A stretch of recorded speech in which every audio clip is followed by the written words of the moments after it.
Councilmember Graham, Councilmember Coffey.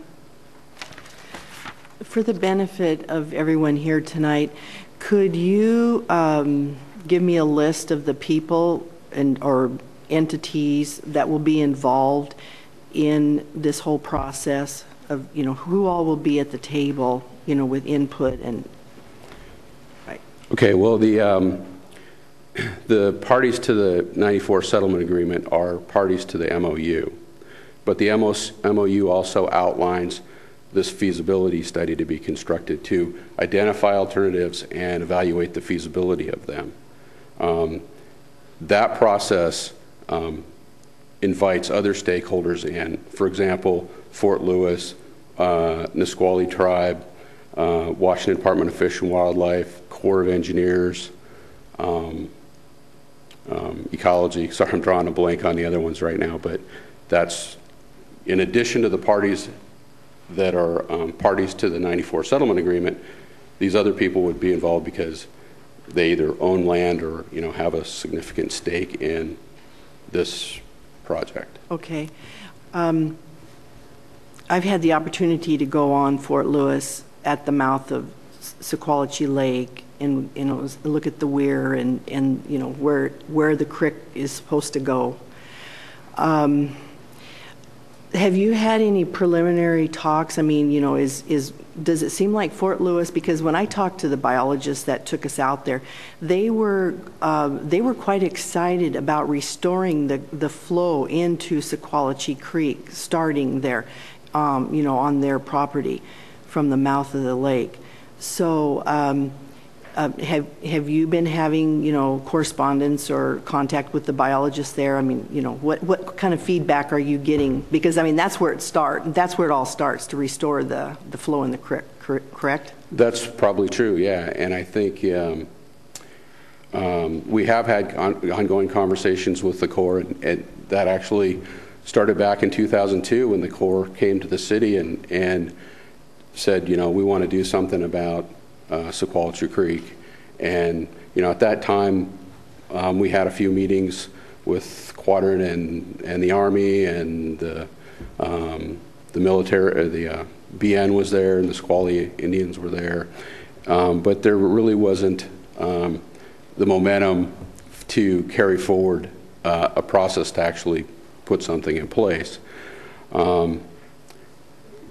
Since we came forward with our project, we've had ongoing groundwater and surface water monitoring work conducted in Sequalitchew Creek and all around Edmonds Marsh. We've been monitoring water flows in the diversion canal and water levels at the diversion weir in order to get background information to inform our process and the permit process.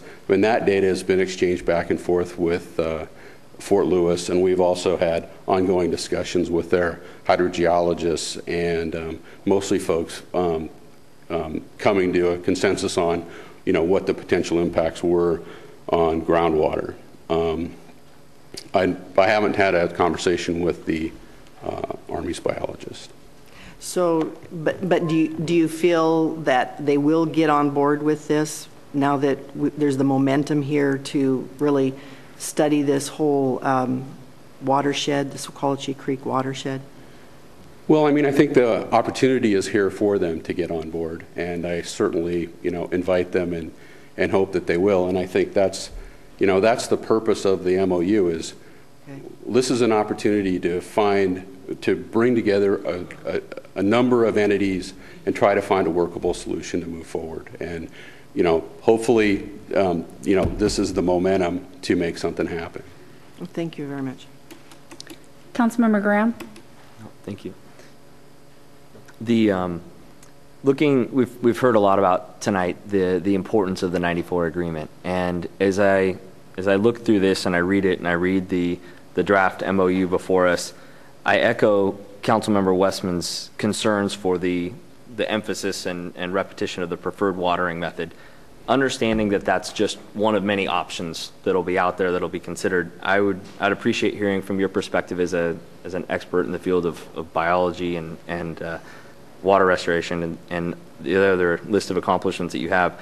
how do you see the preferred watering method, or the preferred dewatering method in light of the 94 agreement that talks about no permits being made that in a manner that would significantly impact the flow of Sequalitchew Creek?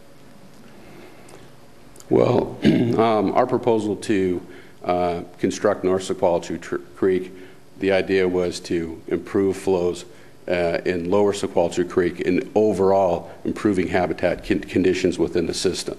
So essentially the project could be self-mitigating in that respect. You know, again, there's issues and there's opportunities here. The MOU takes us back to review all those things, and I think that's, you know, that's the important thing here is there's an opportunity to basically put the reset button on all this and take another look. Okay. I have one more follow-up question for you, and that's just on the timeline. I mean, this process is very specific and very intense, and as you've talked about, and as of others, very collaborative. Looking at the agreement, it talks about negotiating a new settlement agreement by January 1st, 2010. And that's on page 7 of the agreement. And then I also see on page 6 that completing settlement discussions, exercising good faith efforts to complete settlement discussions, including executing any settlement agreement by May 1st, 2010.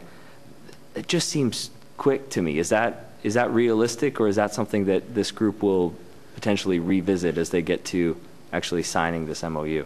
I believe it's something that would have to be revisited. It wasn't as aggressive 2 months ago when we originally started. We're ready to sign. So we'd be, you know, open to, you know, amending those timelines by 2 months or so.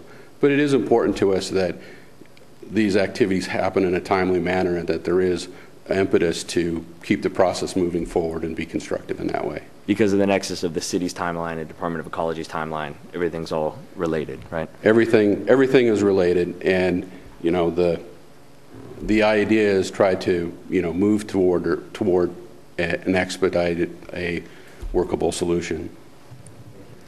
Thank you. Any other council comments for Glacier this evening on this discussion item? Seeing none, thank you very much. Thank you. Folks.